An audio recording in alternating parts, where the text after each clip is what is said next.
Super Mario cake naman tayo for today's video.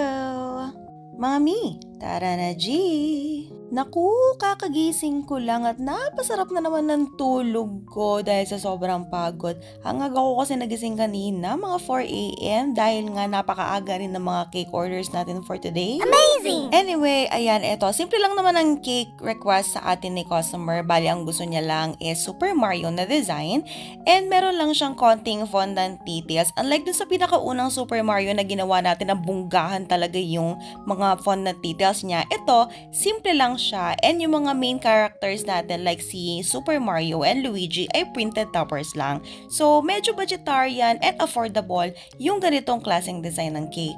Ang size ng cake na ito is 7x4 and yung size ng cake board natin is 12 inches. Kung makikita ninyo, medyo nakaurong sa likod yung cake natin kasi meron tayong mga fondant details na ilalagay sa harapan. Bale, itong color blue na color ng base cake natin, na-achieve natin yan using Peyotraco. Bali, super duper konting Peyotraco lang na blue, pero pwede rin naman yung Chef Master. Medyo cooler or iba lang yung tone niya.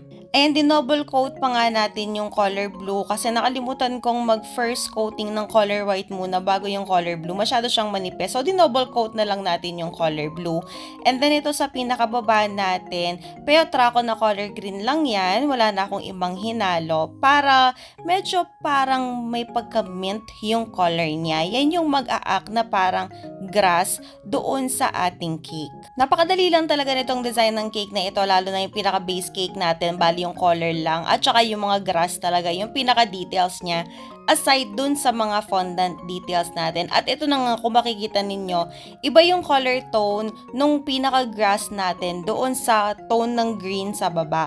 Paano natin na-achieve itong green na ito sa grass natin sa taas? Bali, dinagdagan lang din natin yan ng Peyotraco na color green.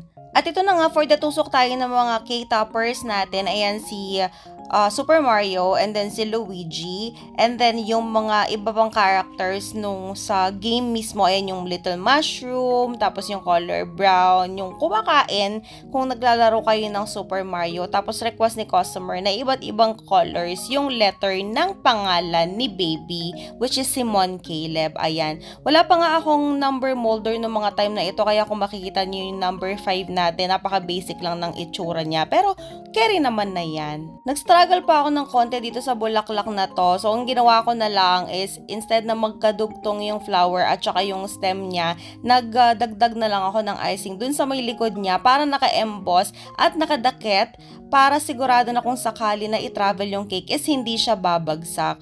At yung mga stars natin, ayan, dinugtungan lang natin yan ng floral wire na medyo makapal para tumayo ng ganyan. At ito na ang final result! O diba, ang shala ng cake natin, napakasarap tingnan sa mga mata. And that's it for today. See you on our next video. Bye!